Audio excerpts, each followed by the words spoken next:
What's up, everyone? Welcome to YouTube and welcome back to the show. Before we get started, I'd like to introduce our sponsor for today's episode. Most sports have designated coaches for the most important movements. Basketball players have shooting coaches, baseball players have batting coaches, and golfers have swing coaches. Now, for the first time, we have a specific coach for one of the most important movements in volleyball. If you use code ARMSWING50 at checkout, you'll instantly get 50% off your first month of the Armswing Academy. Once you're inside the app, you can upload a video of your arm swing. Then you'll get personalized feedback direct from Nick Del Bianco. He'll give you some tips on how your arm swing is looking. Then you get some on-court exercises to lock in the new patterns and even a specific weight room program to help you spike harder and play pain-free.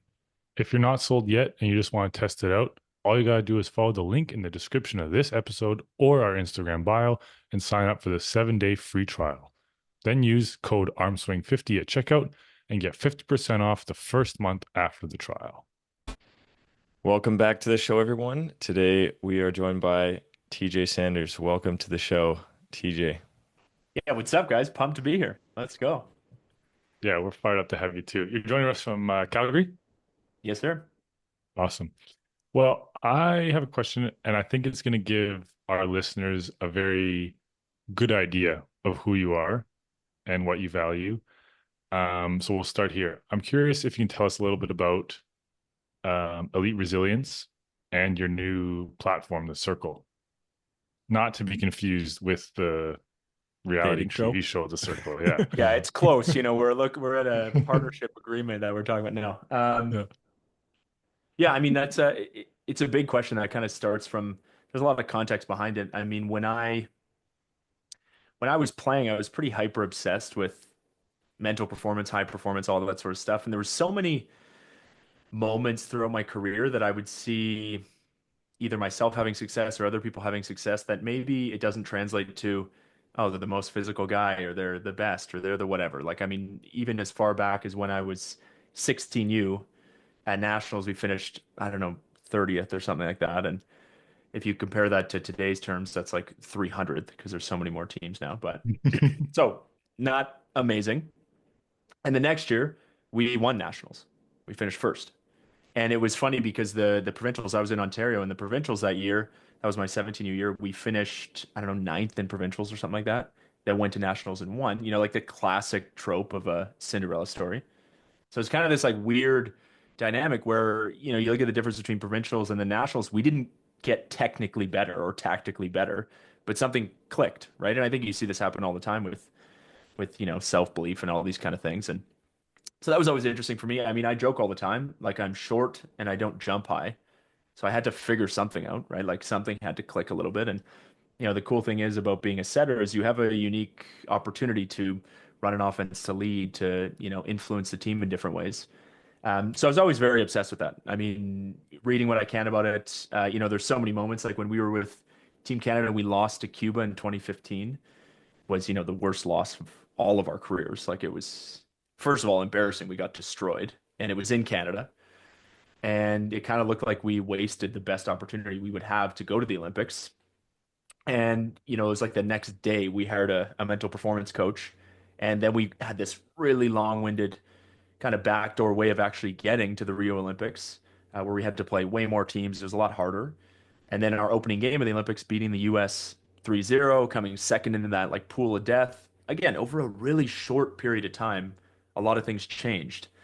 And, again, even we see this happen all the time overseas where momentum's kind of a big thing. Even if we reduce it to look at the momentum in one set of a match, or even like you were just talking about the momentum of that comeback win.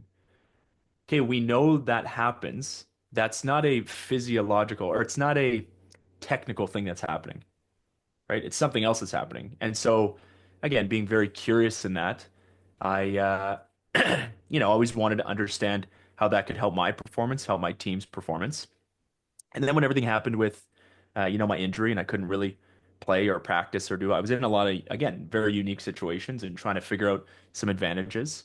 And then ultimately when I retired, and then I went and I was living up in the Arctic, up in the north, and also kind of running a psychosocial program and working with volleyball players. Also seeing how performance wasn't as binary as I thought. It's not like work on this one really specific technique and you're going to get better.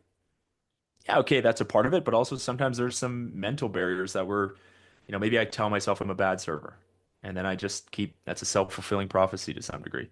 So that stuff started to happen, and then I ended up having a conversation. It would have been maybe like 8 months ago now with a good friend of mine named Jordan Guy, and she's got a baller CV. She like played overseas for a little bit, then got a master's degree in conflict resolution in Rwanda, then was working in a reserve outside Calgary, now is a psychotherapist overseas.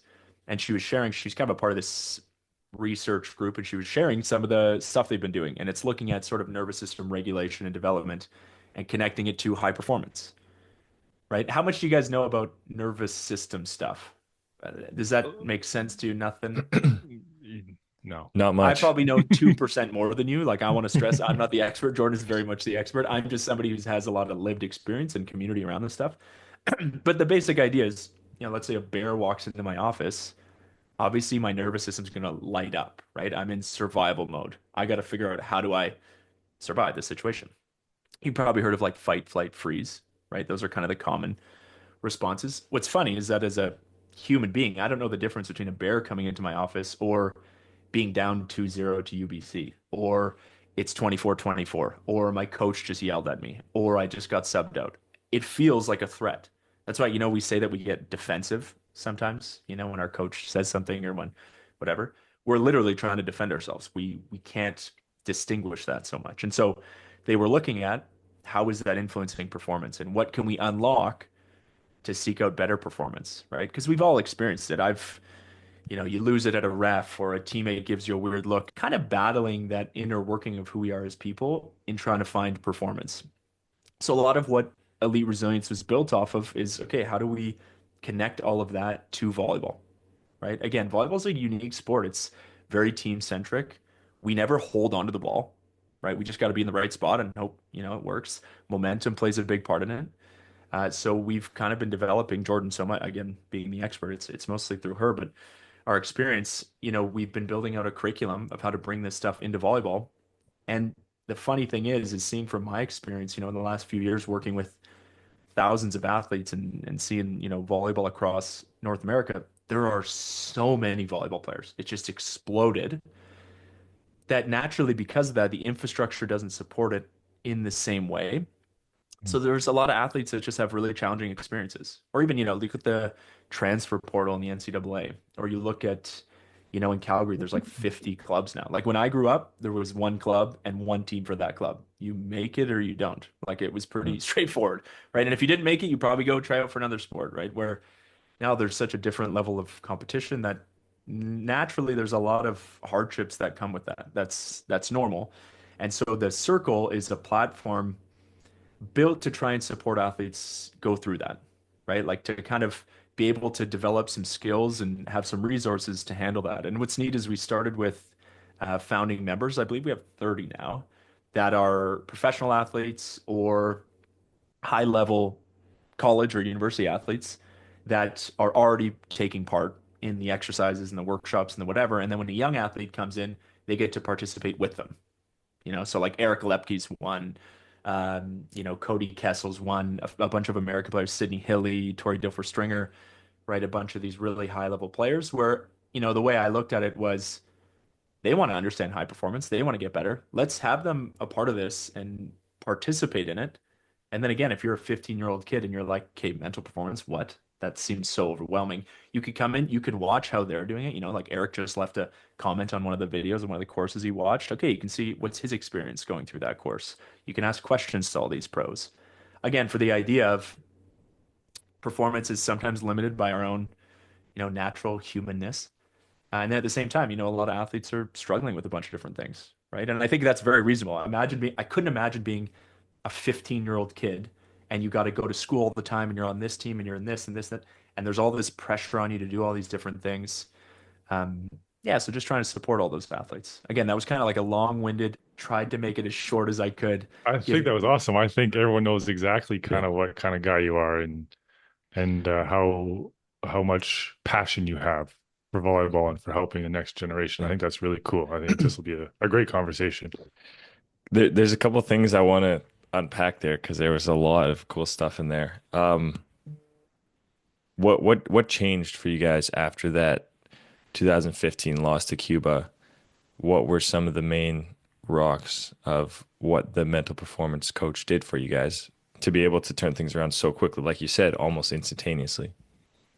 Yeah, I mean, I think the first big thing was that we started addressing stuff. I think before that, like before that Cuba game, we looked at nerves or, we're supposed to beat this team, but we're not, or vice versa, as we didn't want to talk about it. Right? Like I think we've all felt that where, you go into a game and you're nervous and somebody asks you, "Oh, you're nervous?" And you're like, "No, I'm a man." Or like, "No, I'm a high performer. I don't get nervous." As you got butterflies in your stomach and your palms are sweaty and whatever. I think the big first step was we acknowledge that that okay, we didn't perform how we want to, and we need to look at that and try to address it. I mean, we had a history of doing that as well. I mean, the Pan Am Games this summer prior to that, we lost to Argentina in the semifinals in a game that we shouldn't have lost. And, it was kind of infamous. We used to always reference that we sort of choked in that game. And there was, moments you could point at, through my time with the national team that stuff was happening. And I think we were just kind of fed up for it, like fed up with it. I think there's moments where you kind of get pushed into a corner like that. And we're like, okay, we have to get this mental performance coach. We have to look at things. What's going on? So the first thing was just awareness of it, I think, which was big. And then there was, a ton of tools. Probably the most simple one is, did you guys ever use the RAR? Yeah. Yeah. This is Yeah. like Yeah. Yeah. this is like the most simple. I mean, Kyle's awesome and he changed the program in a lot of different ways, but it was like the most simple tool that, I think all of us, including myself, I'm like, okay, this isn't going to make a big difference, like recognizing these things and then reconnecting. But it's funny that there's something to be said about when you are a part of a team and everybody's leaning into the same thing and everybody has this same inertia behind their mental performance. I mean, all of a sudden, it didn't really matter what happened. If things go wrong, it's like, okay, how do we reconnect? We're all kind of like reconnecting together, and it Mm. just became an amazing tool for me because how many times in a game are you distracted? Is your attention going somewhere that you don't want it to be going? Right? So many times. Every rally, every point, something happens that pulls your attention away, and to have the capacity to continue to bring it back to the next point, I just think was super valuable. So there's a bunch of tools like that, a bunch of kind of like theories and concepts we talked about.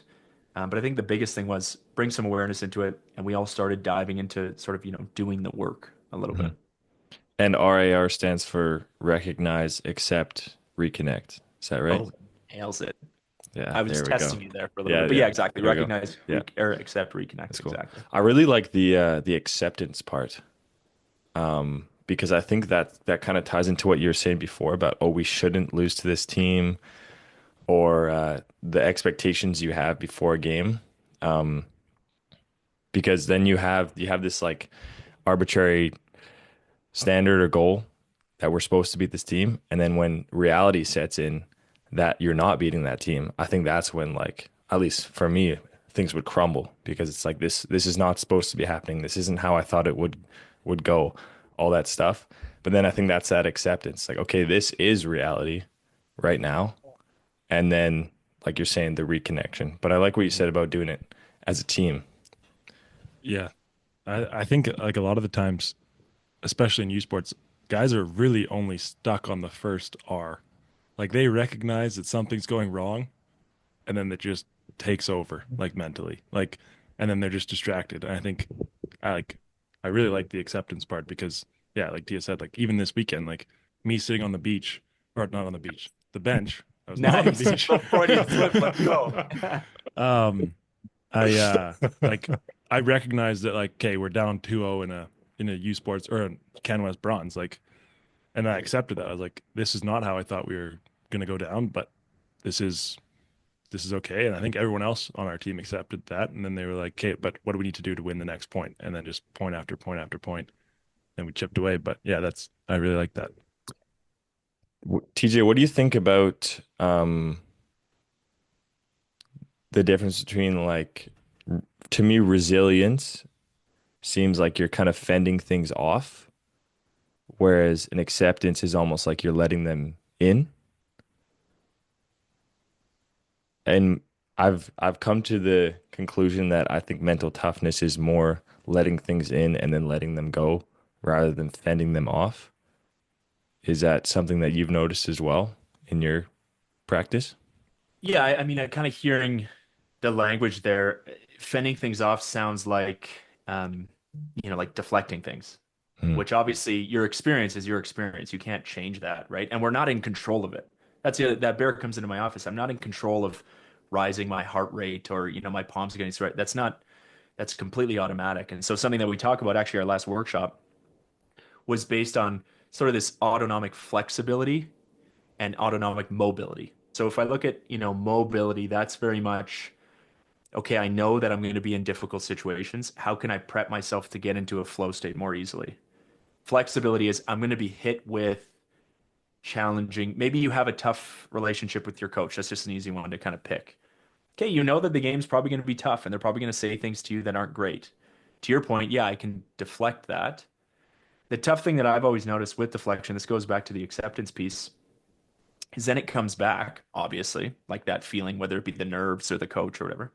Then it comes back, and you've now proven to yourself that you can't do anything about it because you didn't. You just tried to ignore it. So then it comes back, and it comes back a little bit stronger. So then you try and ignore it again, and then it comes back a little bit stronger, so on and so forth. And then that leads to, I believe, some part of when we look at athletes choking or really not being able to perform in the way that they want to, as opposed to, yeah, if you're nervous going into a game, okay, cool. It means you care about it. It means you're excited. It means there's so many factors that are not negative, right, inherently. So I totally agree. I think, looking at performance, even, I did a talk way back where it was, I think it was titled something like Vulnerability is High Performance. And my point was, okay, if I'm not jumping my best, I got to acknowledge that because I got to find different angles to swing on. Or if I'm not doing it, like, even when I was with my back injury and I had my back brace and was taking pills and wasn't blocking and wasn't, it was standing float serving. Okay, I'm not going to pretend that I was the guy I was 2 years ago. I got to like adapt and try and see what I can do now. And I think that's what resilience is, how we define it, right? Is like, okay, you're going to be thrown so many different things. Okay, how do we adapt to that? What do we want that to look like? Right. And some of the things, we can start mapping out the patterns that we respond to. Right. And we can understand, oh, yeah, that's just me being triggered by this again. So I want to respond this way. But I totally agree with everything that you guys said. Like, acceptance is hard, right? The amount of times that I've been in a club volleyball gym and one team goes up 7-2, and then 2 seconds later it's 8-7 for the other team, and everyone's in full panic mode. And then all of a sudden it goes back to the other team's then up 15-8, and the other team goes back into panic mode. I'm like, yeah, but you just came back from 5 point. Like, this is happening all the time.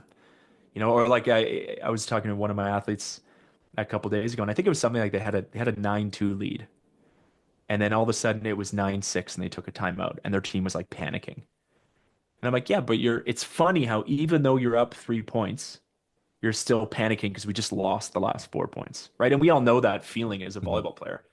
But again, if we can just accept the situation we're at, I kind of asked him, I was like, oh, well, if you were told you're going to go into this first set and you're going to just start up 9-6, how would that feel? Yeah, it obviously feel awesome. You're going to start with this guaranteed 3 point lead. But instead, in that moment, it feels terrible because they just lost the last 4 points, right? Which at the highest level of volleyball, it still happens. Like, there's times where a guy, Leon, will go back to serve and he gets three aces in a row. Okay, I can't be worried. Okay, he had three amazing serves. All right, well, let's try and win this point now. I think that like momentum shifting dynamic in volleyball is something that we can take advantage of. That can become something that if we don't let those swings happen as dramatically, we can perform better. And I agree to you. So I think we need to, allow it to kind of come within us and be very authentic with what our experience is so that we can use the tools or the appropriate tools and Mhm. resources to overcome it. Yeah. That's cool. I was thinking about meditation there because that's kind of what from my experience the goal is just like a noticing of what's going on in your mind with pretty much no action taken, which maybe in game you do want to take action. That's the last R is like reconnecting to something else, but meditation, just letting the thoughts come in, thinking, okay, that's kind of weird or that's kind of cool or I don't know why I'm thinking that, but then just moving on, letting it pass kind of thing. But I think the noticing part is massive, and that's when you can actually start to work on what's going on. Because if you're just like fully engaged in the thought and fighting it and trying to work through it instead of like a little bit of perspective, I feel like that's where you can actually start to work through it. Um, have you meditated much? I feel like you're a guy who has. I have, yeah. I mean, I definitely have for a long time. I definitely when I was injured, I was like, yeah, I'm gonna try everything. I had like a breath work coach that I worked with up to the Tokyo Olympics. I tried everything I could because I was like, okay, I know I'm a shell of myself physically, but maybe there's some other advantages that I can take. I totally agree that meditation, that's a huge part of it. I mean, just being able to regulate yourself enough to be present with those uncomfortable feelings. Like nobody wants to go back and get aced. It feels brutal. Like we're designed as humans again for that to feel bad. It's all that is your body telling you, "Well, we don't want that to happen." That's all it is. It's not actually bad. Nothing's objectively bad. You go and you lose a game. Okay, like we're gonna lose games all the time. Like the classic, idea in sports that failure is where you learn the most. Everyone would tell you that, yet when you fail, it still feels terrible. So if you got to first kind of be able to be present enough with that feeling to then, exactly like you said, let it pass, work on the next point, whatever it is. But yeah, I definitely have meditated a lot. The idea of, sort of the mindfulness meditation piece where you're just kind of letting thoughts come in and out, still plays a role in what I do. I have a lot of, guided meditations that I was doing. I was doing some transcendental stuff for a little while, obviously doing the breath work stuff. Yeah, like I think it's just funny how you start to realize, like on the court, we all have some crazy thoughts sometimes, like really random crazy thoughts. That's normal. Like our body's designed to, scan the area, make sure we're safe, do all these kind of other things that it's not a bad thing if you have these thoughts, right? If they hold on to you and you're stuck there and you spiral and you're in your head and are triggered enough to then respond and act inappropriately, all that stuff. Okay, yeah, then it is bad. But that's not the actual thought. That's the bad thing. It's the response to it, right? I I've been thinking about regret a lot recently. Um, Actually, I'm going to ask this question first, and then I'll fill you in on my thoughts. But do you think going through your career or your season trying to avoid regret is a beneficial way to achieve high performance? Trying to avoid regret. I think, well, it's an interesting question. I think it depends how you define that. Like I think in a lot of ways that could be a really great thing because you can put yourself in your future self's shoes and say, "Oh, is this how I would want to act?" Right? And I have a lot of examples. I mean, when I was younger, I acted in a lot of ways that I'm not um, necessarily happy with, or I wouldn't today. Hmm. And yeah, telling myself that okay, I'm going to look back on this and not want to act this way can influence my behavior for sure. Hmm. I think again, if I'm in a state where I'm reactive or dysregulated or like caught up in my emotion or something like that, it's very hard to act logically. So that logic of, oh, in the future, will I regret this might be out of touch, Hmm. with this. I think it might be a little bit too far away. I completely agree with you though. And I used to ask myself that, especially when I'd be having difficult moments overseas or different things like that. It's like, okay, how do I want to show up? How do I want everybody in this town to remember me? How do I want to look back on this year and remember the year? For sure. That's a really valuable exercise. And I think something that, you can journal, you can go through in a bunch of different ways. And yeah, I think that's a really valuable tool. I think in the height of the moment, it might be tough to get to, but as a Hmm. practice, I think it's super valuable. But I'd love to hear, yeah, your Well, experience no, on. no, that's a good point with the reactionary thing. I was more thinking on along the lines of re recently, I've been going into games saying my goal is to finish this game and have no regrets. Like if I'm on the line, I want to hit my serve. If I see something and I think about saying something, I don't want to look back and be like, "Oh, I should have said something in this moment." because I have a lot of regrets from my career so far, like small ones like that. Like, I could have changed the momentum. Oh, I could have helped that guy more. I should have hit my serve there. So that's been my thing. But I asked the question because I don't know if that's actually a positive way to perform. If I'm trying to, well, I guess, yeah, like you said, it depends on how you look at it. Am I trying to avoid something or am I trying to take action and do something? I think it's a great starting question or a starting idea of, okay, I want to leave with no regrets. And then deciding what does that mean? Is it I want to be able to express myself fully and me not swinging on that ball is just me being passive and playing small? Or is it the right decision? I think dancing with that Yeah, nuance a little bit is important as an athlete. yeah, that's interesting.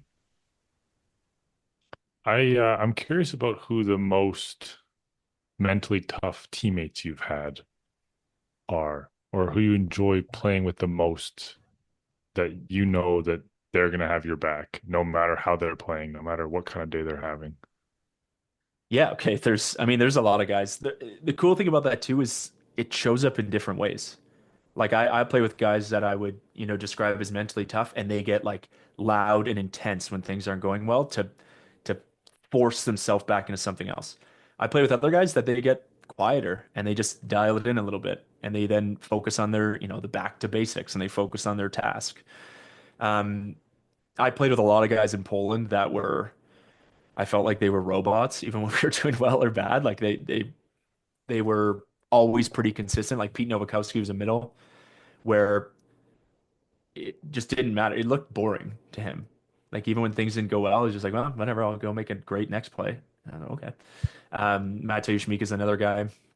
A lot of guys with our national team, but there's always nuance to that one just because I played with them for so long that most of the guys I played with, I also played with when they were 19. And obviously there's a lot of learning and growth throughout that. I mean, Gord Perrin's somebody that was always just super stable. I think both stable technically as a volleyball player, like a good passer, could do all these different things, but then always kind of knew how to bring it. Never was like the guy going crazy on the court, like that wasn't his personality, but was always, really stable. Um, but it's probably a little bit easier to account for, coaches and athletes that I played for that got caught up in it. Hmm. I think it's the kind of guy that you notice that's almost like you don't notice them. That is probably the most stable, right? Because they're never getting caught up in different things, which I just think is a superpower. It doesn't mean that you're going to inherently just perform better, but it means you're giving yourself the opportunity to maybe reach that potential a little bit more than the rest of us. That's really cool. It reminds me of The Inner Game of Tennis. Have you read that? I did. I feel like I read it so long ago, though. I was looking at your guys' list of books, and I was like, oh, I got to Oh yeah. reread that. That's been so long ago. Yeah. That's the whole idea, is not really the robot idea, but you don't change, good or bad. You don't attach positive emotion, you don't attach negative emotion to certain actions or to all actions, and then they're all the same and they remain this flat line of focus is the goal. Focus is the goal. But And I think that's kind of the same idea of, stoicism and all these different principles. I think the interesting thing with that is, and I used to very much, kind of preach that to a lot of my athletes, because that's probably like step one is if we're always like this. Because the same thing is, let's say you're playing amazing and you go up 5-0 and you're just vibing and things are so good. Then when you lose the next 2 points, all of a sudden that thought in my head of, oh my gosh, we're so good, we're unstoppable, is challenged and might not be true. And then you might be deflated faster than, if you would have just stayed even. And that's what you see with any really, really high performer is inherently, unless they're just, physically a freak, whatever, is going to be pretty standard in the responses. And I think what's cool too is you look at, experience. Like if you play the game for a long, long, long time, every mistake or every great point just does have inherently a little bit less value, right? Like if you've only hit 100 balls in your life, the 40 kills that you got are going to feel amazing. If you've hit, 2 million, then a kill is a normal experience, right? So you're not as pumped about it. You're now thinking about, okay, how do I get this kill to set up the next one? How do I do this and that? And I think, being a setter And reflecting on experience, it's about layering those as much as you can. And so me making a great set or a bad set, yeah, I almost don't even care. Or, if I'm working with a young athlete and they make a bad set, I'm like, whatever. Actually, Dave Preston, one of my coaches once, used to always say, okay, yeah, if you go and you make a bad set, don't try and correct that error right now. Just go make a good one. Like it's going to happen. You know how to make a good set. And Mm. sometimes it's so easy to get caught up in overcorrecting or, doing all these kind of different things where the reality is we're going to fail. And in a sport like volleyball, we're probably going to fail a lot. But okay, then can we still kind of get back to it? But to that point, I think there's an element of, I think it can go a step further than just being sort of stoic through it all, where can I actually leverage when the momentum's on my side, right? Like you do also want to lean into that. I don't want to just Mhm. not use that to my advantage. So it's sort of that dance of, okay, how do I use that without it becoming out of my control and ultimately, becoming a detriment in the future while still, making sure that when it goes down, I'm not beating myself up too much. Mm. Do you have a definition of momentum? Um, I don't know if I would have a definition. I would say the feeling that you have when you're losing control is when you're losing the, like, the other team has the momentum. Mm. It's funny, when we've kind of talked about flow states and stuff like that with Elite Resilience, it's going to be different for everybody, right? Like when you guys are vibing, sometimes, I've heard people describe it as I feel nothing. I'm just like, I'm not even thinking, I'm not even feeling, I'm just moving. I've heard other people describe it as I feel pumped up. I feel other people describe it as I'm really connected to my teammates, right? Like Mm. it can mean a bunch of different things. I think when the momentum's on your side, it's when you're in that flow state. Yeah. And naturally, we all know those experiences where you get the tape ace randomly, the weird wipe off the block, this happened, whatever. Like you can just feel it. Where on the flip side of it, it's like when everything feels like it can't go your way, right? Like like randomly on Team Canada, nobody calls the ball and a free ball drops or something like that. Like that would never happen in a normal Yeah. situation. Yeah, it happens sometimes. Those are kind of the extreme versions. I think in literally in every set of volleyball, it's just swings of points, Yeah. right? Probably anytime you win more than 2 points, especially in the men's game, that's like you kind of are holding on to that momentum. And so I think, yeah, for me, for a long time, it was just I don't want to care about the momentum because it's going to be there anyway. Where if I'm distracted by that, again, go to recognize, accept, reconnect. If I'm constantly distracted by it and I don't recognize it, accept it, and ultimately reconnect to the next point, then I'm trapped. I'm like, I have to surrender to the momentum a little bit. Where again, that was an important lesson for me as a setter, where kind of like I referenced earlier, there's a lot of times where you play really, really, really good servers, and they're going to go back, and your team's going to suffer. You're going to lose points. They're going to take the momentum back. If I get caught up in that, especially when it's something that I really don't have any control over, I can't pass to myself, nor would I want to. Um, Good save. but yeah, right. But it's one of those things where, like, I can either get worried about it, caught up, starting to look at what ifs of, oh my gosh, if they get another one, we're down by 3, and then we have to do it, or I can just try and play the point again. But it's basically just like when you feel like you're in the driver's seat, when you feel like when the other team's in the driver's seat. Yeah. It is pretty incredible sometimes how much momentum there can be. Like when a team can just do no wrong. Those are like incredible runs to watch sometimes where everyone on the team is just completely locked in their flow state, whatever that means for them. Like just full commitment to every action. Like it's pretty cool to see. That's like you're saying, rare. It's more like those micro runs and shifts in momentum. So correct me if I'm wrong, but you're saying it's not super valuable to focus on the momentum and trying to gain momentum or shift the momentum, more on your individual state and your flow state. I think, like, yeah, okay. I think there is some value in recognizing there's going to be momentum. So if I were to put it back into my shoes as a setter, I want to know, I'm constantly evaluating, okay, what are my attackers experiencing right now? If this guy just got ace twice, I'm gonna have some guys I played with where that's gonna fuel them up, and I'm gonna give them the next side assist and ball, and they're gonna score. There are guys that they're stuck in their head now, and they're feeling anxious, and they're gonna tip it over the block the next play. I want to know, how that momentum is going to influence them because that's going to influence my decision making.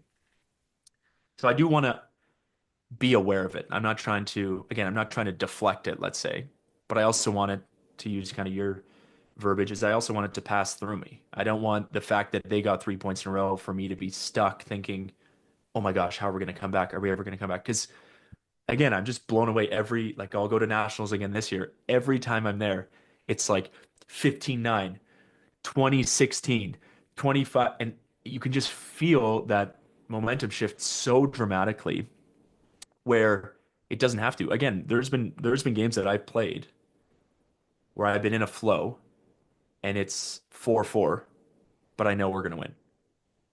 Hmm. Right? Like maybe we don't have the momentum, but we did all the things we should. Like there's not only just the sort of momentum of there's this big swing of points. There's also, okay, are we committed to our actions? Are we connected? Right? We can go watch any game and you could say, oh yeah, that offense is really like there's rhythm there. It's in flow. Or we could look at other ones where we're like, oh, it looks disjointed. Something's not happening there. And when that happens, kind of kicks you out of that. And it's obviously harder to build that momentum back. So again, yeah, I want to be in tune with the match and what's happening, but I don't want to get lost in that. A great example would Yeah. be like not the 2015 Cuba game, but the 2020 Cuba game, where we lost the first two sets and they had obviously all the momentum. We played not bad, but they beat us whatever 25-22, 25-19 or something. And we're all like, okay, we played pretty well. Like what are we going to do here? And just continuing to commit to our shots, do what we can, completely shifted the momentum. And then I think we won one of those sets like 25-14 or something, and went back and won in five. So I think as a volleyball player, again, I don't know if it's just fully unique to volleyball. I'm sure it's to a bunch of different sports, but the fact of how team centric it is, again, you can't like hold on to the ball, right? Like basketball momentum's gonna be different because maybe you want to slow it down, or maybe you want to, you can change your strategy a little bit where you can't really do that in the same way in volleyball. So, I want to be aware of it, but I don't want it to dictate what the next point's going to be like or what the next, sequence of the set is going to be like. Cool. I think it's cool. Yeah, yeah. Ooh, we should move into your questions in a sec. I don't know if people realize how big of a game that was. I think every single guest we've had on here that took part of that game mentioned it in some capacity. Like for you guys as athletes, but also for our country and for our program, that game changed a lot of things for a lot of people for a long time to come, I think. The 2020 Cube game. Yeah. Yeah. Yeah, that was a cool one. I mean, I've unlimited stories around that one. Especially because so I was playing in Poland in November, like up until November. So my back wasn't great. Tried to play a little bit that summer, not great. Went overseas. The reality of playing overseas is you're there to win games kind of thing. So, I kind of pushed myself maybe a little bit further than I should have. And, again, going back to like regrets and all that sort of stuff, right? It's just a funny thing. I'm like, okay, well, that also led to a lot of different cool experiences, but would I do it the same over again if it was me right now in my shoes? Probably not. Anyway, but then I came back and I was like, oh, I got 2 months to train for that game. Like things are going to be great. Like that's such a long period of time, and I never got there. Like I never recovered even till like, the few days leading up to it, I was not really able to practice with the team so much. Um, and so it was a weird game. I actually had a really cool conversation talking to Kyle. And a lot of what we think about in mental performance is like, okay, use the experiences you have to build confidence in yourself. Like, okay, I'm going into this game against Cuba. Okay, I played hundreds of matches with, the national team, or I've done 100. Like, there's things that happen all the time. You've been here before, you can do it.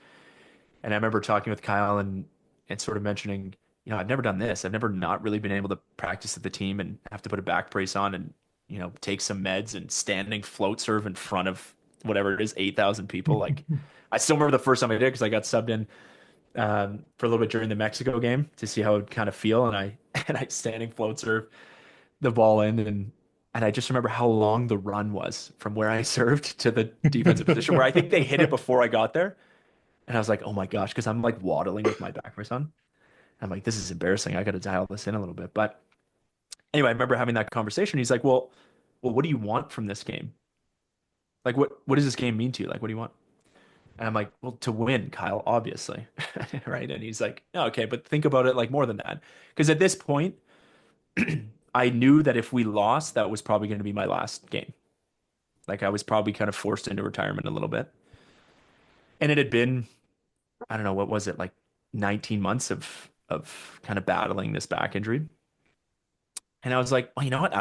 He's like, what are you feeling? What are you feeling going into the game tomorrow? It was the night before the Cuba game. And I was like, well, I'm kind of just like grateful that I get to play, that there's like a chance that I get to go play in Canada with all my buddies, maybe for the last time ever.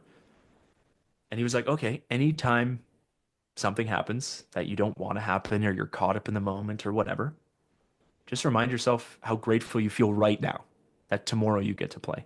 Just remind yourself how grateful you are that there's this opportunity. And I still remember after that second set when we lost, like kind of having a weird smile on my face, like a little bit. Like I was just like, oh, but this is still super cool. Like we're battling and people are chanting Canada and the crowd, like, things aren't going our way. Even at that moment, I'm like, maybe I'll get subbed out. Like I've been kind of like a shell of a player out here. Like, I'm kind of bracing myself for that. And then I remember I'm in the lineup again, so I get to go back out and I'm like, oh my gosh, okay, I'm just gonna soak this up. This is awesome. Where I promise you, going into that 2015 Cuba game when we're down 2-0, I'm not thinking this is awesome. I'm thinking, oh my gosh, my career is gonna be over. Oh my gosh, are we gonna blow this? Oh my God. And then we get destroyed in the third set where that 2021, it was so easy for me to have composure and to be excited and to be happy and to be, all these kind of emotions that we would associate as positive emotions, even though we just lost two sets of one of the biggest games of my career. And again, just such a reminder of how, the mental side of the game, your nervous system, your approach, your perspective, your mindset are so powerful. Right. And I just remember then we started coming back and I still remember one set where I almost like blacked out. I set Nick and it was like I didn't even touch it. The flow state where like everything just kind of works. And he just absolutely bounces it. And it was only, I don't know, it was still like early/mid point of the set. And I was like, oh, we're gonna win this game so easily. And we're down 2-0 and we're up like 7-5. I'm like, oh, this is no problem. Right. I remember having that feeling and I'm like, oh yeah, this is we got it. But yeah, it was such a funny experience for me where, in a lot of realities, knowing that it was potentially my last game could have been a hindrance to all that. I could have been caught in my head in it. And it was such a good reminder from Kyle to just like, okay, you've been wanting to play a game exactly like this for the last 19 months and you haven't been able to do any of that. Mhm. All right. Like even if it's one last draw, that's pretty cool. I think that's so cool. I love Yeah. hearing the different stories and perspectives from the different player. Like we talked to Mara last week and how his preparation from the year before to the next year was just insane, like so strict. And then we hear this story from you, and it's just really, really cool. I don't know. It's really special. Would you consider gratitude to be a gateway to a flow state? I really like that being put that way. I don't know if I necessarily have. Um, but 100%. I think, there was a long period of time, especially when I was overseas, like as, maybe some of our listeners will know, and as you guys kind of know, like it's very challenging at times. And a lot of those core values, the way you want to live your life is going to be challenged. And at the same time, there's also, it's a choice you're making. And there's a lot of things to be grateful for. Especially when, I look back to that injury. I am profoundly grateful for that injury. Like I've very much changed who I am, the course of my life, my relationship with my teammates, my relationships in my life have changed because of that. My approach and view to supporting other athletes has changed a lot, where I wouldn't have had any of that to the same degree anyway, without it. Yet it's obviously the worst thing to happen in my career, like by a pretty dramatic amount. I love that. Yeah. I mean, if you're out there and you're authentically embracing gratitude, you're probably 90% of the way there to a flow state, right? Like Mhm. you're going to be present. You're going to be, connected to your body, your teammates. You're going to be regulated. That's a word, regulation and dysregulation that I use often. You're going to be regulated, aka like your nervous system's flowing how it should be. It's probably pretty hard for me to feel gratitude and be attacked by a bear at the same time, right? Like that's kind of a challenging thing, but Yeah. um, yeah, I think that's really well put. Cool. I've had a similar experience. I saw one time maybe a reel or something like that where we get all of our information these days that it's impossible to feel gratitude and be stressed at the same time. Like I don't know if it's scientific at all, but apparently it's like two different parts of your brain that can't be activated at the same time. I'm sure that has something to do with, like you're saying, the nervous system and all of that. And so I heard that. I was like, oh my goodness, cheat code. Like when I get stressed, let me just go to some gratitude and then it's impossible to be stressed. And I tried that. Um, I actually had like maybe 4 or 5 chances in a row to serve at the end of matches, like in pretty big games. And I kept going there every time to the gratitude. I would expand my field of vision, look around at the crowd, like realize where I am, whether that's like in a national championship or I'm playing professionally in France. And like I've seen these people on TV before, and like now I'm here.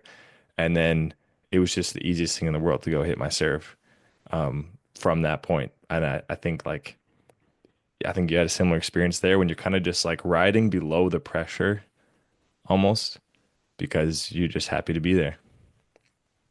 Yeah, I love it. So good. Ook, rapid fire questions. Yeah. Okay. I have 5 questions and Do I got to one stretch bonus. for this or something? Like how rapid fire are we talking? Oh my goodness. No, you can take your time. I was gonna say put your thinking cap on, but okay, we're gonna start off slow, and then the bonus question is a little bit more in depth, and it's just a couple questions. Okay, if you were a fruit, what kind of fruit would you be and why? Okay. What a Get me terrible thinking. question. No, Wait, is this rapid? Like I got to just give because Yeah. my first answer I was gonna say First, apple because I'm like, okay, they're everywhere. I feel like it's kind of a Canadian thing. We have a lot of apples here. It's like you always feel good after you have an apple, but then I was like, ooh, they do rot pretty quickly, and there's these side effects to it. It's a lot of sugar in that. Not very tropical.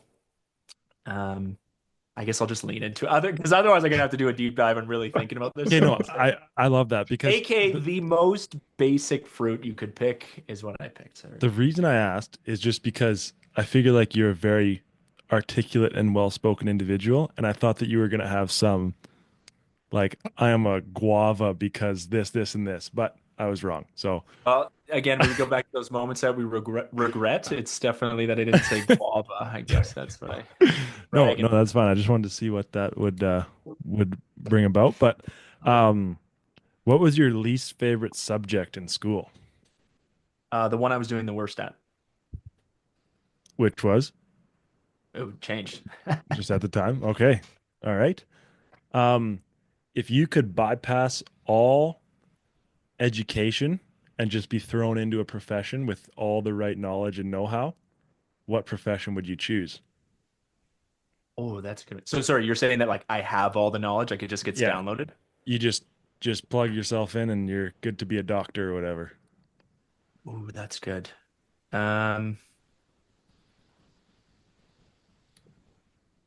I mean, inherently, I would probably say a psychologist to some degree, just because I'm super passionate about it and I enjoy that side of life. Outside of that, if it was just kind of like not having to do with my actual life, I think like maybe an architect would be super cool. And you could That's engineer sweet. some crazy buildings and do some crazy things. Yeah, that's cool. That's a better Okay. question, Ook. Thanks, dude. I told you You're they were going to crushing it, start man. off. I love They were them going to all. start off soft, and then they're going to get more in depth. Now my next question is kind of a little bit back to soft. But if you had to pick one pair of shoes to wear for the rest of your life, what would they be? This is actually a very good one. That's a great question. Thank you. And it's like I go skiing, I gotta wear them. I go to the beach, I gotta wear them. So versatility is important. Yeah, yeah. You got to wear them to the mountain, but you also got to wear them to the beach and to the stampede and to the whatever. Well, because right off the bat, I was gonna say Jordan 11s, but then I was like, that's way too flashy for just like everyday life. Like I'm like, I don't want to be that guy. Um, I mean, I have Blundstones and I wear them in many different ways, and that's kind of embarrassing to say that again, but um, I mean, they're versatile. Being in Canada, I'll probably go with that. Just like a classic slip-on boot, probably be. Nice. Yeah, What that's a about great like call. when you're coaching? You wearing your Blundstones and shorts to the gym? Ooh. Desperate times, man. I mean, It's a I good gotta look. make a It is choice. a Gotta do good what you look. gotta do, I guess. You know what's funny though? It gives me a little bit extra height, so my short Mm. man syndrome doesn't come up so much. And then you just wear like Lululemon pants or something over top. You can Yeah, hide there you that. go. There you go. Great call. Okay, if you had, let's say, $5,000 of just free, tax-free money, and you had to make a frivolous purchase, what would it be? Like tomorrow. Tomorrow? Wow, $5,000. I'd probably spend it on golf clubs. Ooh, good What answer. what what kind? Well, so I've got the PXG like 211 irons, and they're a little bit heavy in the face for me. Like I want more of a, not a blade. I don't want to sound like that guy, but some a little bit more workable. So probably, like a The set of blade guy that irons. wears Jordan 11s? Yeah, yeah, exactly. Don't want to sound too much like that guy. So I saved myself and said, I'm not gonna say the company anymore. But yeah, probably some different variety of probably a new driver and some irons. Hmm. I also say that, but I get new golf clubs way too often. Like it would be a terrible, it'd be terrible. But you said $5,000, then Yeah, you just gave yeah. it to me. All Hey, right. yeah, that's a great purchase. Okay, this last one might be a little bit more like we can kind of tie it back into the rest of the show, but I just want to touch on your time up in the Arctic. Um, and just like I know for me, like I like to learn as much as I can from people that live their life differently than me. And I just want to know, like, what did you take from your experience in the Arctic, or what can you share from your experience in the Arctic that you kind of use to your advantage in day-to-day life now? Yeah, amazing question. And also, yeah, I think you're right, a pretty big question. I mean, the time up there has, again, similar to a lot of things that have happened in all of our lives, right? Is defined a lot of how I want to show up. And I'll give you that, like a quick story of how it all kind of came to be anyway, was I was actually on a flight from Calgary to Kelowna, and I was going out to visit some family, and the guy beside me was like, "Hey, why do you look familiar? Like, what's your?" And I was like, "Volleyball, maybe." He's like, "Oh yeah," and we started chatting, and he had just worked for this program that was up in Nunavik, and he knew that I was injured. We were talking about the injury and stuff like that, and he was like, "Oh, I should get you in contact with the guy that runs it and see if you'd want to go up there." And I'm like, "Yeah, sure, great, like super cool." And I go back and I was, talking to my girlfriend and I was like, "Yeah, we got this really cool opportunity to go to the Arctic." And I was like, "But I see my doctor literally every other day. Like, no chance. I go to the Arctic? Like, that's wild." And so I was very much like, I don't know if that's the right fit for me. That seems like a lot. But she was very much, yeah, but when are you going to get an opportunity like that? Like, what an unbelievable opportunity. She's like, "What if I came with you?" Like, okay, that would probably feel a little bit better. And so I talked to the director of the program, and she played university volleyball and all that sort of stuff. And we ended up going up there. And the first time we went up there, we went up for 21 days, and we went to three different communities, and so 7 days each. And a lot of it went horribly wrong. Like I'm going up there being like, they've got to be perfect practice plans, and I got to be, there's the whole thing that's Olympiads coming up, whatever. And I'd also wasn't very experienced in running programs to begin with, so of course I don't have that. But also, it's a very unique situation that everybody's in, and so probably one of the biggest takeaways is is that element of flexibility and presence and gratitude and all that sort of stuff where I go up and if you run a practice that bombs, I promise you that, again, think of any terrible practice you've had. We can look back and laugh at that. We can look back and have a totally different perspective than in the moment. So a lot of times when a lot of that initial experience just didn't go, again, the way that I wanted it to, where I was holding on to something that, holds really no value. Me being there, us showing up, us opening the gym, the safe being or the space being safe is the value, not that I ran the perfect practice kind of thing. So that was kind of how it got started. And then, I was going up periodically while I was training, down here, and then I'd go up there, and then even while I was training, for Tokyo, and there was some pushback on that too. Like obviously to go to the Olympics, it's pretty high performance, pretty all consuming, and I'm, going and taking 3 weeks to go up to the Arctic and stuff like that, and so there's a lot of that. I mean, that's more in the how it impacted my life, my experience. I think things that I learned or that I take with me was I don't know. I talk about this with a bunch of the guys, from those Rio days and stuff, where when you're a professional volleyball player, you could make it's a pretty easy argument to say we're not the most resourceful humans in the world, right? Like, oh, I can set a overloaded offense really well. That doesn't really save your life from a lot of situations. And we used to joke about stuff like that. And when you're in the north, it's the opposite.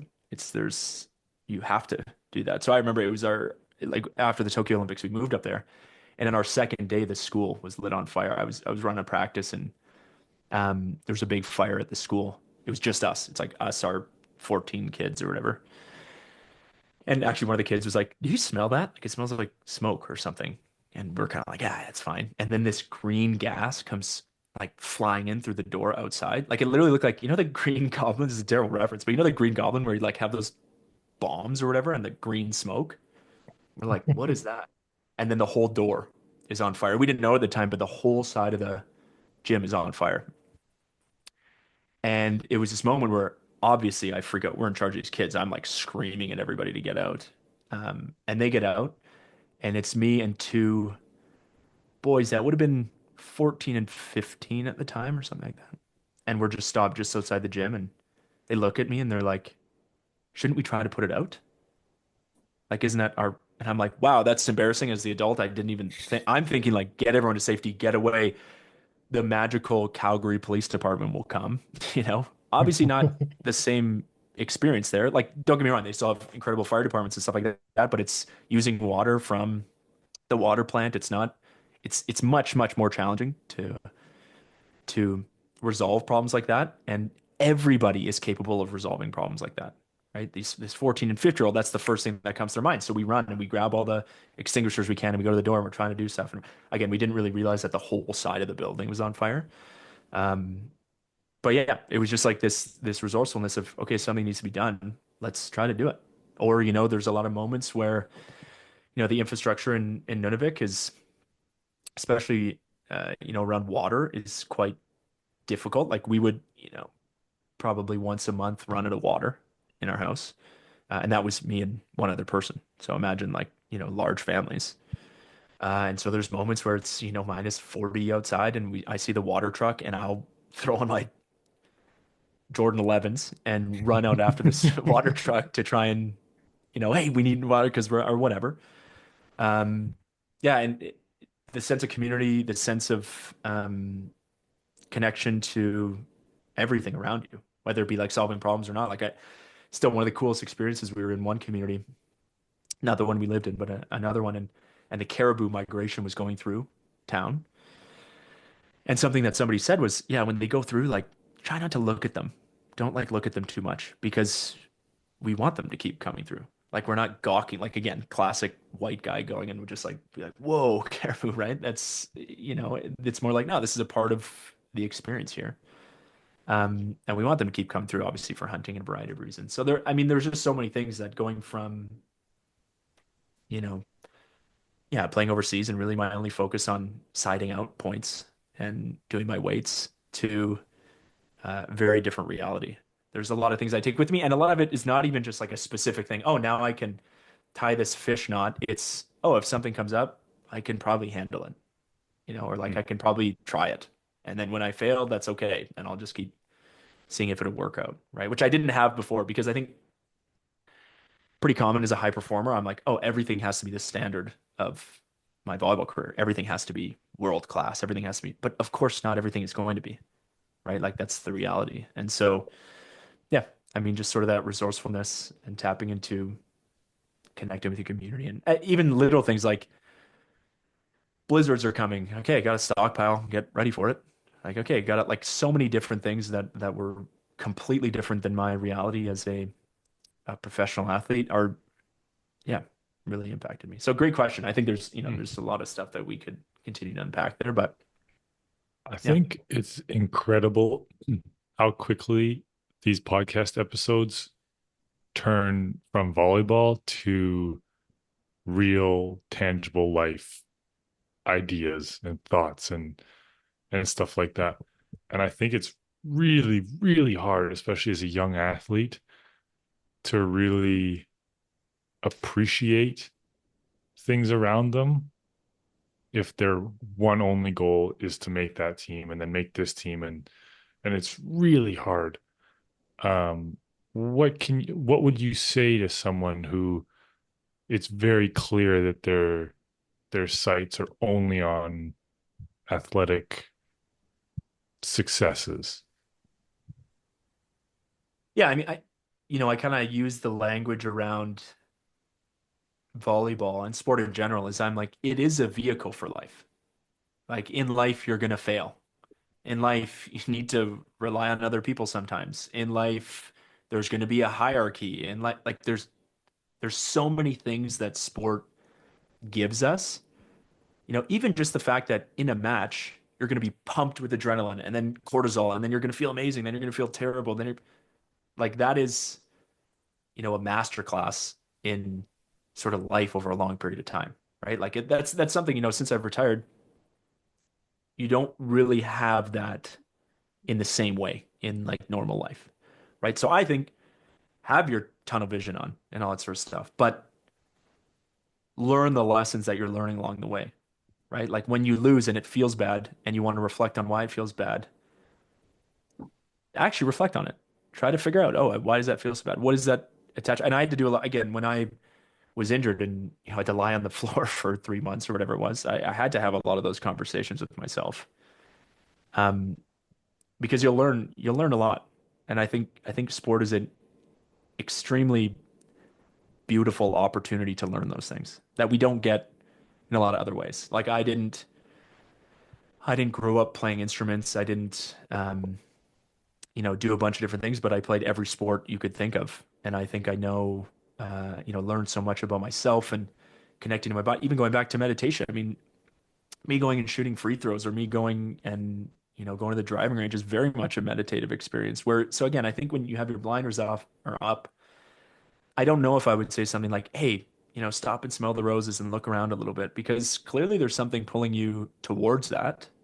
That's not a bad thing, but try to evaluate why is that pulling you? What is the pull? Like again, for Mm. me, I think a lot of it early in my career was very much a desperation, a chip on my shoulder, just because you're small and you're from a whatever. It was like I have to prove something. Okay, is that what I want all my energy of my life to go into? Maybe, but at least I should make that choice, right? As opposed to just being kind of caught up in it.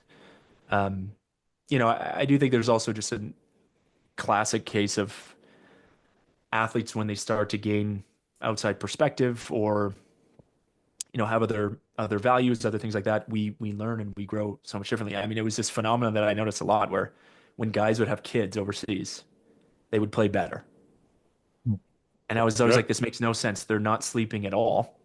And they're like, everything's totally shifted, yet they were present. They are all these different things that sometimes it's so easy to get caught up in different things. So yeah, I think I would just more, use volleyball or use sport as your vehicle to understand yourself. But that also means doing some kind of uncomfortable work. It doesn't just mean, okay, just keep pursuing the thing, right? Mm. Why do you want that? It's a classic case of, okay, you go, you make the Olympics. The day after the Olympics, you're like, oh, okay, that was cool. Now, next time, let's go try to win them or whatever. And I assume everybody that's won a gold medal afterwards is like, oh, I'm not fulfilled now as a human. I haven't solved, world hunger or whatever, right? Like Mm.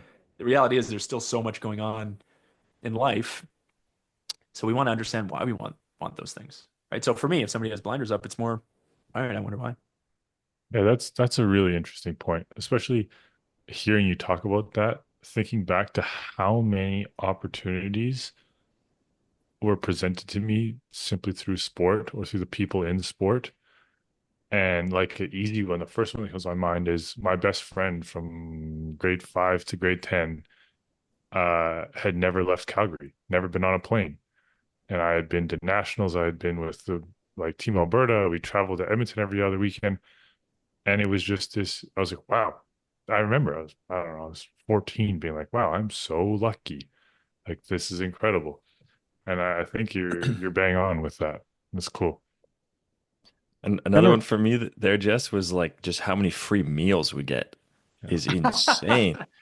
Like Yeah. the average person, I don't know how many free meals a month they get, maybe like one, but like when you're on the road with the national team, it's like every single meal is free. It's crazy. Yeah. I think I think that just goes back to the gratitude thing that we were talking about.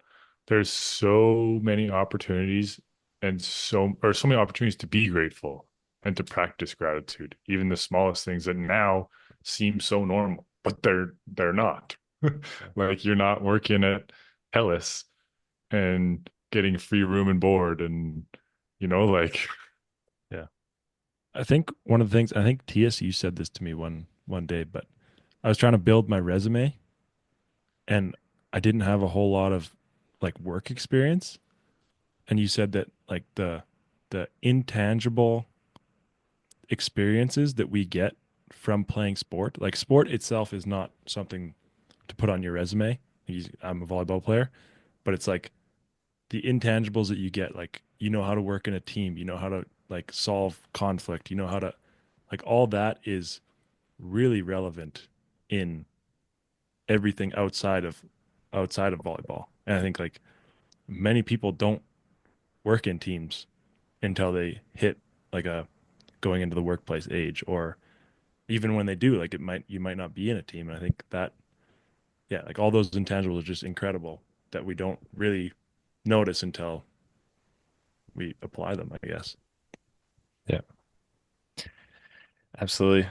Um, I do actually want to get a little bit technical for just like 5 minutes here because you are one of the best setters we've ever had, and you've played in all the biggest leagues in the world. You've gone to the Olympics multiple times as our starting setter. So I feel like it'd be a waste if we didn't ask you some specific setting questions. So, which is cool now too, because you're doing a lot of coaching. So I feel like that often leads athletes to like really reflect on what they've done and how to transfer that knowledge to the next generation. So I guess to start off, do you have a few technical keys that you think should be standard across most setters? Yeah, I think, it's such a great point. Like when I first started doing this, and actually it was interesting, that really was in the north. Like, this psychosocial program was very much in the north that we're we were coaching a lot of volleyball. And it's such a good point because I'm like, oh yeah, I don't know why I do that, or what am I trying to say about my hands, or what like, oh yeah, good point. And I think so much I've learned over the last several years from athletes, right? And like their interpretation of it or their ability to, articulate things. When I look at sort of the keys, I think one thing is that we are all slightly different, and that's not bad. So we want to amplify what we're capable of doing. But all of that falls under the lens of, but every good setter is efficient at generating force, right? So every setter at the highest levels can understand their momentum, right? So if I can get there and I'm not falling all over the place, or if I'm jumping straight up and down, that's going to be an advantage. Yeah. But even if I am falling, like very Kobe Bryant-esque, I still want to understand how that momentum works. So a lot of times, something as simple like if I look at a really common pattern, is that a lot of athletes that are, let's say, like under the age of 15, are going to go up under their toes every time they set, right? Just a pattern that I've noticed. I think a lot of it is because the ball's up there. We're a little bit anxious. We maybe don't have the technical expertise that I get closer to the ball. And then inherently I'm on my toes and they're more off balance, right? And I kind of always joke, like, when I remember watching this one documentary and I forget which quarterback it was, but they were standing on one of those exercise balls and like running, guys were running routes and they're like standing on one of those exercise balls. And I was like, oh my gosh, that's incredible. And the more I thought about it, I was like, oh, I guess they're holding on to it. Where if you were to stand on an exercise ball and try to set a volleyball, it would be impossible. It would be so, so, so hard, right? Just the minor movements that you make, your upper body, be really challenging not to double the ball. If we're always up on our toes or always falling, it's kind of like we're standing on that exercise ball, right? That becomes quite challenging. So sort of that stability, understanding momentum. I think a lot of talking about footwork, I want to remind athletes, or I do remind athletes that, footwork is a tool so that you can be more stable, so that you can generate the force you want, so that you can distribute the force that you want where you want it to go. There are different ways to do that, right? There's several different styles of footwork. It's funny, like myself, I never went left, right to set, where I don't know, 90% of American, that's a random number, but 90% of American, especially on the women's side, go left, right. And it's like taboo to not do that. And I've always thought, yeah, but if we look at the top 10 setters in the world, none of them do that. So it's a weird thing to me that we should do it. Now, there's an intention behind it, right? A lot of reasons when we go right, left, that left foot doesn't plant hard enough. So we do drift, or our momentum does get the best of us. So that left, right forces us to stop our momentum and be able to deliver force how we want to. But that's a tool. That's not the law. Because again, we can go watch, DeCecco and Tenuti and whatever, and they're not doing that. So obviously that's not what makes a good setter. And I remember getting kind of confused by that. Like I was taught multiple footworks when I was younger, multiple types of footwork when I was younger. And I thought, oh, am I just not good? And they're trying to change things, or I don't understand this, or I don't whatever, where again, the reality that's not true. But we do want to be efficient. So again, if you're always falling all over the place, you're not stable, you're not whatever, again, it's just hard. You could take any setter in the world and that would be hard for them. The next thing that, a pretty core thing that I talk about is so many of us are going to go with our hands to the ball first, right? I have this kind of like jokey experiment where I'm like, as an athlete, what body part goes to the ball first? And, then I'll throw a ball to somebody and they'll catch it. I'm like, yeah, obviously your hands go to the ball. Like that's normal. You set with your hands. You're going to want to do that. But if you do that, you're obviously going to start leaning. It's actually harder to gather your momentum for a variety of reasons. That's a big problem. So everyone says, get your feet to the ball. And I remember being younger and being like, maybe taking it too literally, but I would like throw my feet at the ball and get my hands there, but I'd be like in this shape, right? My hips would be way back there, right? So I was always kind of leaning forward into it. So a big thing I talk about is get your hips to the ball more than your feet. Again, watch any really good setter who's trying to create, like, again, if we're trying to be neutral, I can't be like this. That's not neutral. It's not the same this way, that way. If I have my hips with me, it allows me to present more neutrally, and then I can go and do what I want from there, right? So I think a lot of times I express your hips. And the funny thing is too, is if I like throw my hips over there, my feet will come with me. Like I'm not going to fall over, right? Like it's naturally going to happen. So a lot of the stuff that I talk about is more, when we look at any athlete or a lot of athletes that are, yeah, sort of in that like 15, 16 and under and younger ages, is we just got to get really comfortable with the ground. Like I talk a lot about that, like having friction with the ground, pushing into the ground, kind of developing a relationship there. Then when you want to start jump setting when you're older, that still is the place to start, right? You still need to go and feel the ground in that way to jump. And then from there, there's all sorts of nuance with this within hand positioning. I talk a lot about elbows, just especially because in America, elbows are naturally quite wide. I've reflected on that quite a bit. I don't know if it's beach culture or, if there were setters back in the day that were quite strong in that, but it's a very wide. It's normal that we go wide with our elbows. Again, if you were walking across a tightrope, what would you do with your hands? You'd put your hands out here, right? You're trying to balance. So when you're trying to get to a ball and you're trying to balance, your deltoids are going to kind of flex first to try and help you stabilize that. The second thing is a lot of us, when we learn a set, we're not really using our thumbs. They're not very engaged. Where if I have the ball here and I just drop the ball, naturally my thumb contacts the ball more. So that kind of allows me to engage my thumbs more. Again, a lot of that we're doing unconsciously. We're actually compensating in a way, right, by doing those different things. And that compensation removes us from being efficient, right? So a lot of what I try to do is how can we become more efficient? That's going to look different for you, Jesse, it does for me. Like I don't have a 7'2" wingspan, right? So that's normal that it's going to be a little bit different and that it should be. But at the same time, there's all these different patterns that make it difficult. And I think that's more of what I try to do is I try to remove those barriers. Then I do say you have to do it like this, right? A lot of the things that I do are going to be tools that I'm more than happy to share with you. But if we can find another tool that works better, like right left footwork, left right footwork, pivoting, this, that, there's so many variations that you can do. And a lot of questions that I get are very, is this right or this right? And obviously I'm like, well, they both are, or neither of them are. That depends, right? Like it's obviously nuanced in that way. But those are sort of like, the fundamentals. Obviously you got to get comfortable Yeah. with the ground, got to get your hips there, want good posture, all those kind of things. Really cool. I like I think it was you that I saw on one Instagram post talking about how setting is just physics. Was that your line? Yeah, I mean, I've talked a lot about actually with Lucas Campa a little bit, and I've referenced it a lot. I mean, it's also funny because I remember when coaches to me would be like, you jump and you float around all the time, and they're like, you're not going to be consistent. You can't do that. And again, I was stubborn and had a chip on my shoulder and stuff, and I would do like literally Kobe Bryant fadeaway setting, and I'd hit like 10 in a row on the target. And I'd be like, what do you mean? That's not a humble brag. That's like embarrassing to share that story. Instead, what's funny is you're not deceptive at all. If I'm flying all over there, it's so obvious where I'm going, right? So this is another funny thing I think that especially even in there's no doubt an importance to it, but I think we've swung too far in the direction of we just need to put up hittable balls or it just needs to be like whatever.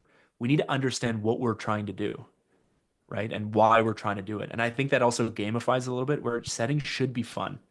Like a lot of setters that I come across, it's just like, don't screw up, don't screw up, don't screw up. Oh, that had like half a rotation of spin. That sucks.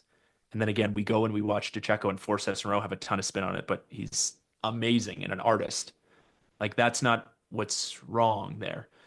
But yeah, I remember talking to Lucas about it, and I've referenced it a lot as a way to try and you know shift what we're trying to do a little bit, right? Like, yes, the footwork that you really like or the hand position that you like or the whatever, and I'm speaking more to coaches, like, yes, that you like is good, but there's a utility for those. Those are tools. That's not the law, right? And I think in setting and sort of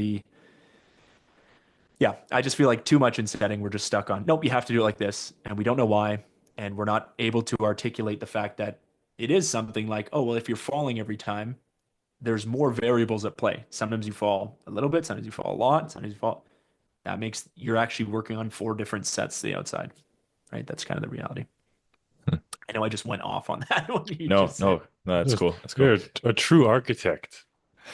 That's right. It was meant to be. Okay, last question on setting, and then we could probably move to the end here. I'm curious about what you were talking about there with instilling a little bit more creativity, a little bit more if it works kind of mentality into younger athletes.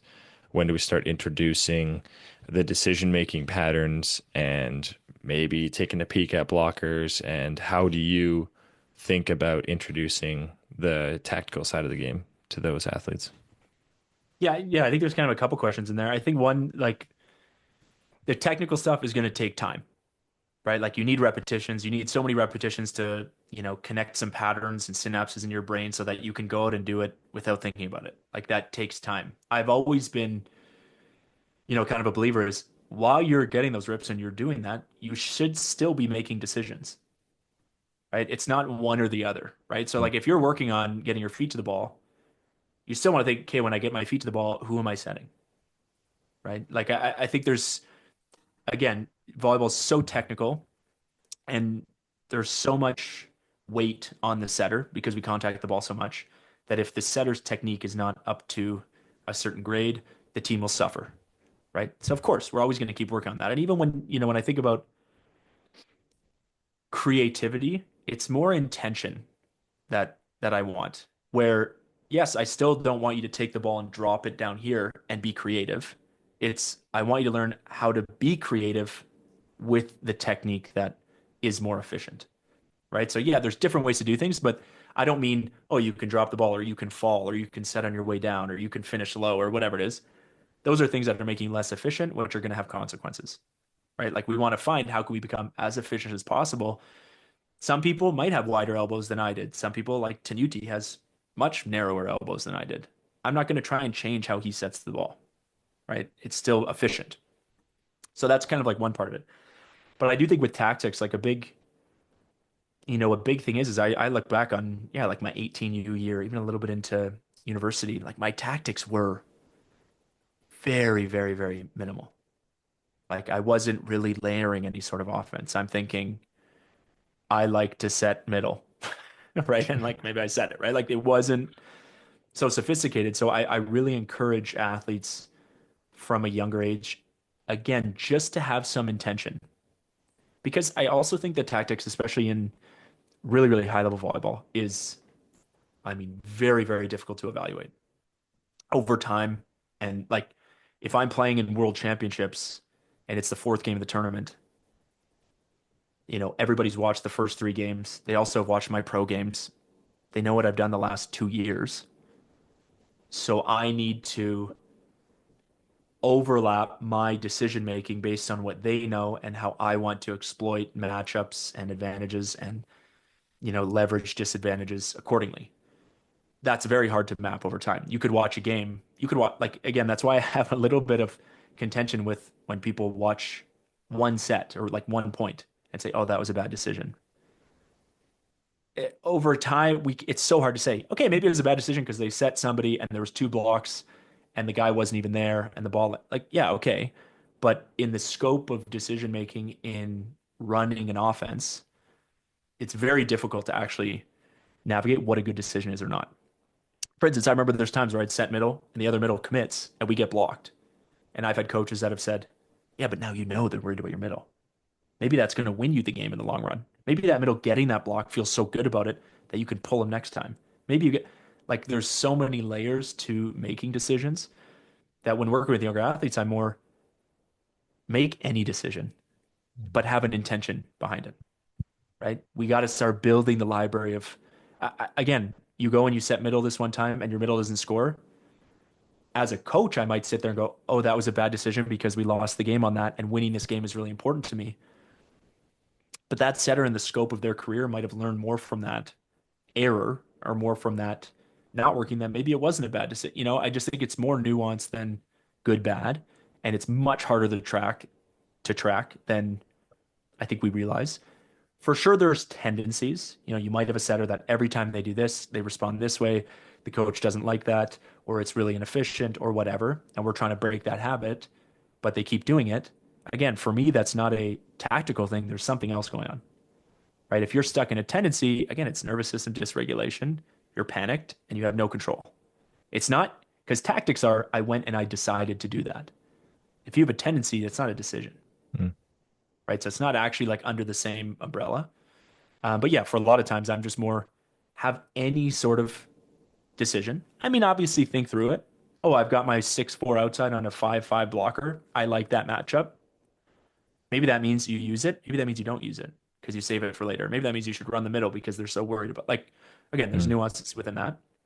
But just to make some decision, because I feel lucky because my first few years with the national team, Glenn did not trust me at all. Like, I think after every single contact I made, it was like classic stern Glenn, like, why did you do that?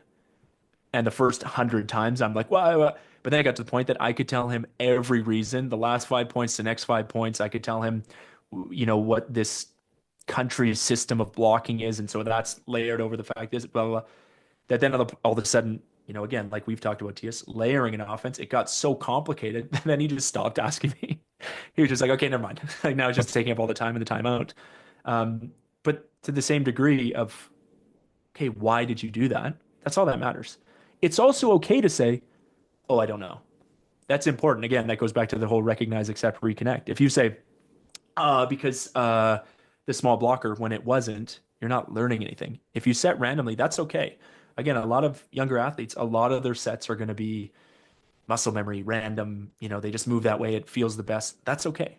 We just want to see how many can we start kind of incepting ourselves a little bit and having more intention, more and more and more. And then once we do, and we, played at 25 points and almost every set we have intention behind it, then we get to start evaluating, was it useful? Was it not? If we start kind of point by point, like acutely, we can evaluate. I set the middle, they commit block, they got the block. Maybe that wasn't the right choice. Then we can start evaluating, okay, what could I have done differently? Then we can get to how do I layer all that on top of each other? Right. And how do I start playing with that? But I think that doesn't have to happen when you're 23. I have a lot of athletes that I work with that are not, that are club players that can walk through stuff like that with me and can tell me the decisions they're making and kind of go through those different things. And I'm more of, I also, going and making a good set feels awesome, but it feels so much better going, making a good set on purpose because of XYZ and all those things unraveling how you wanted to. And that guy goes and gets a kill. And he didn't just get a kill because it was a good set, but because the middle wasn't there and it was a small blocker, the line defender's late and you push it outside and they hit line, whatever. I think that's worth way more points than that 1 point. Fantastic. I love that starting point too of just make any decision because it took me a while to even get there. Similar to you, like probably until even my first year university, I think was the first time I actually started deciding why I was going to make a certain set. And I think it's cool that you say it can be any decision. Like I set this guy because he's my best friend. Then you're like, okay, great. When you have a reason, then you can evaluate your reasoning. And then we go, okay, maybe that's not the best reason to set that guy. What's a better reason that we can find there? And yeah, you can like you said, you kind of develop your own philosophy almost. Because I don't think you can just. A big problem for me when I started playing university was Benjo had thought about this stuff so in depth. He had pretty much a flawless system, and I couldn't execute on that system because it wasn't mine. And it was only when I took the information and his reasoning and then worked through it to make it my own that I could actually execute in the moment. Instead of like, what does Ben want me to set here? It's what do I want to set here? And then hopefully they align with each other. There's some crossover on the execution at the end of the day. Yeah, dude, I could talk about this for Yeah. eternity. But no, to go back to the whole idea, I think for younger athletes, also to have a little bit of grace if you're recognizing that, oh, a lot of my sets are random, right? Like I just said that I'm not really thinking about that stuff until I'm in university. You just said that we're both pretty high level setters. So it's normal that if you're 16U club and you're like, oh my gosh, I'm not really thinking tactically, that's normal. That's okay. I would say use time to your advantage. Like a lot of before the play happens, have some simple feedback. And again, so like in this setter's journal, I have a little way that you can make your own game plan. Kind of think about things like what are your advantages? What are your disadvantages? What's your favorite set? What's your least favorite set? Like little things like that, where then you could start to understand how you can kind of express yourself out there. But before the play happens, think, okay, if it's a good pass, this is what I want to do. If it's a bad pass, this is what I want to do. And then go play the point. Maybe you still make some crazy decision because of some tendency or whatever. But then exactly like you said, now you have something to evaluate. Oh, I said that I should set my left side because of that matchup, but the pass pushed me forward and I still set back. Why did I do that? Is that what I want to do? Or is this a tendency that I have that maybe I want to, evaluate and become a little bit more conscious as I make that move? Right? 100%. And then, I mean, it's like a classic case with quarterbacks and, obviously football coaches. There has to be a level of freedom for setters. Like it's so clear to me that just telling a setter every set that they should make, maybe that wins you 14U provincials. Is that what matters? I don't know. Right? Obviously, winning and participating and pursuing the win and all that stuff is super important. But like we were talking about at the very beginning, the scope, the continuum of our career is so long, right? And I think tactics as a setter is maybe our most important job, right? Once we've checked off the box. I mean, I always joke it's similar to a bunch of different skills, but let's say art or being a painter. Okay, you got to learn what the brush stroke is. You got to learn the different perspectives. You got to learn whatever. But you don't do that just to go to your desk and do that brush stroke over and over again. You do that to create something, right? So we're working on our technique so that we can go implement our tactics to create something, right? And I think it's just that gets lost sometimes. Yeah. Awesome. That's Alrighty. incredible. That's probably a good place to end this thing. Thanks for coming on, TJ. That was unreal. It's cool hearing how you think about all this stuff. And listeners, go check out TJ on Instagram. Is that the best place to find you? Yeah, probably. I mean, it's everywhere. We got Elite Find him, Resilience like find him everywhere. Check out Elite everywhere. Resilience. everywhere. Join the movement. That's And right. It's a revolution, guys. I do believe though that, you know, there's so much understanding of ourselves that can happen that can make the game so much fun. Like again, think of the times when you're just with your buddies and you're having fun. We can recreate that in club volleyball. Club volleyball doesn't have to be, um, what it's kind of evolving into. yeah, really cool. Alrighty.